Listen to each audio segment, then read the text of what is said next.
Hi viewers මෙම video තුලින් අපි අලුත්ම අලුත් James Webb අප්ඩේට් එකක් ගෙනාවා ඔබට. ඒක තමයි HD 181327 කියන තාරකා පිළිබඳ. මේ තාරකා වටින් අපේ Kuiper belt කියලා අපේ සෞරග්‍රහ මණ්ඩලයේ ඔයාලා අහලා ඇති. ඒ Kuiper belt කියන ඒරියා එකකින් සම්පූර්ණයෙන්ම පිහිටලා තියෙන්නේ මේ සාමාන්‍යයෙන් ඊටාම අති සීතල ද්‍රව්‍ය ටික dwarf planet ටික. ඒ වගේම ඒරියා එකක් අපේ සෞරග්‍රහ මණ්ඩලයට ඊටාම ඈතින් හොයාගෙන තියෙනවා James Webb Space Telescope. මේ තාරකාවට තමයි අපි HD 181327 කියලා කියන්නේ. මේ තාරකාව පිහිටලා තියෙන්නේ Pictor යනු constellation එක. නැත්නම් තාරකා මණ්ඩලයේ පෘථිවිය සිට සාපේක්ෂව ආලෝක වර්ෂ 165ක් ඉතා ඈතින්. නමුත් මේ very clear picture එක තමයි මේ තාරකා ගැනත් මේ තාරකා වටින් ගමන් කරන ඒ icy bodies ගැනත් මේ James Webb අපිට ලබා දීලා තියෙන්නේ. ඒ පිළිබඳ අපි බලමු දැන්. මේ HD 181327 යනු මේ තාරකා වටින් තෙටියක් වගේ ඒරියා එකක්. ඒ කියන්නේ අපේ Kuiper belt වගේ තමයි එහෙම ඒරියා එකක් ගමන් කරමින් සිටිනවා කියලා කන්ෆර්ම් කරලා තියෙනවා. මේ ඒරියා එකෙන් පිහිටිලා තියෙන මොනවද? ඒ dwarf planet ටික පිහිටිලා තියෙනවලු. අනිත් එක ජල ice ටිකක් තියෙනවා. මේ ජල ice ටික හඳුනාගෙන තියෙන්නේ අපේ සෞරග්‍රහ මණ්ඩලයේ ඉතා ඈතින් අඳුනාගෙන තියෙන පළවෙනි අවස්ථාව මේක කියලා කියන්න පුළුවන්. මේ ජල අයිස් පමණක් නෙමේ ආය කාබන් මොනොක්සයිඩ් යනු වායුව. මේක වස වායුවක් කියලා ඔයාලා දන්නවා ඇති. මේ වගේ වායුවත් අයිස් ක්‍රිස්ටල් වගේ හඳුනාගෙන තියෙනවා. මේකට ඉංග්‍රීසියෙන් CO කියලා කෙටියෙන් කියන්න පුළුවන්. ඒ වගේ තමයි කාබන් ඩයොක්සයිඩ් යනු වායුව. අපේ පෘථිවියේ තියෙනවා ඒ CO2 වායුවත් මේ අයිස් ක්‍රිස්ටල් වගේ ඒ තත්ත්වෙන් හඳුනාගෙන තියෙනවා.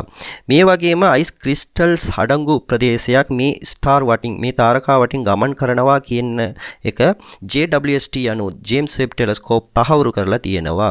මේ සොයා ගැනීම එයි වැදගත් වෙන්නේ කිව්වොත් මේක තමයි පළවෙනියට ඒ කියන්නේ මෙච්චර මේ තාරකා විද්‍යා ඉතිහාසයේදීම අපේ සෞරග්‍රහ මණ්ඩලයට ඉතා ඈතින් කොහේ හරි මේ අයිස් ක්‍රිස්ටල් වලින් හැදිච්ච ප්‍රදේශයක් තියෙනවා කියන එක හඳුනා ගැනීම සිදු කරලා තියෙන්නේ පළවෙනි අවස්ථාවක්. ඒ කියන්නේ දැන් සාමාන්‍යයෙන් මේ planets ගැන ආය තාරකා ගැන ගොඩක් රිසර්ච් කරලා තියෙනවා. නමුත් මේ වගේ අයිස් ක්‍රිස්ටල් වෙනම Oort cloud වගේ වෙනම dwarf planet වගේ නැත්තම් තනියම ඒ තාරකා වටින් ගමන් කරනවා කියන්නේ හොයා ගැනීම පළවෙනි අවස්ථාවක්. එහෙම සිදු කරලා තියෙන පළවෙනි අවස්ථාවක්.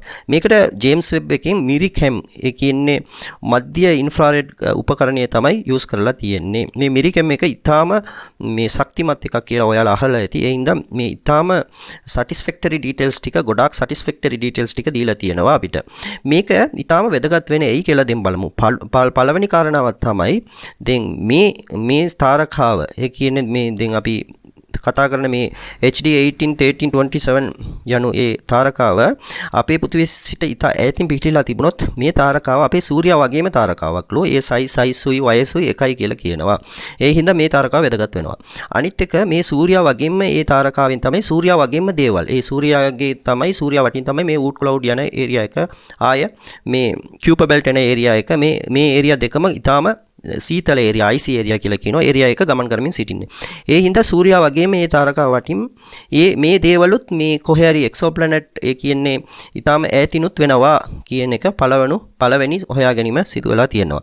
ඒ වගේම දෙවෙනියට ඒ හින්දා මේක ඊටාම වැදගත් වෙනවා. දෙවෙනියට තමයි දැන් මෙච්චරකල් exoplanet ඒ කියන්නේ මේ අපේ සෞරග්‍රහ මණ්ඩලයට ඊටා ඈතින් පිහිටලා තියෙන planets ගැන ග්‍රහලෝක ගැන ගොඩක් කතා කරන්නේ. මේක exoplanets නෙමෙයි exocomets කියලා කියන්න පුළුවන්. ඒ කියන්නේ exo වල්කාදරු. මේ එල්කෝ නැත්තම් ධූමකේතු මේ වගේ එක්සෝ ධූමකේතුත් පිහිටලා තියෙනවා. IC bodies සාමාන්‍ය ධූමකේතු කියලා කියන IC bodies වලින් තමයි හැදිලා තියෙන්නේ. එතකොට එක්සෝ ධූමකේතුවක් පිහිටලා තියෙනවා කියන පළවෙනි මේ හොයා ගැනීම තමයි මේක. ඒ හින්දා ඕක අලුත් මේ scientific research වලට මේක දොර ඇරලා තියෙනවා කියලා තමයි අපිට කියන්න පුළුවන්. අනිත් එක පෘථිවියට ජලය කොහොමද ආවේ කියන එක මේකෙන් අපිට මේ තොරතුරු ලබා ගන්න පුළුවන්. දැන් ඔයාලා අහලා ඇති අපි දැන් බොනවානේ අපි පාවිච්චි කරනවානේ මේ ජලය අපේ පෘථිවියටත් වඩා අපේ සූර්යයාටත් වඩා වයස වැඩි කියලා ඒ ජලයට.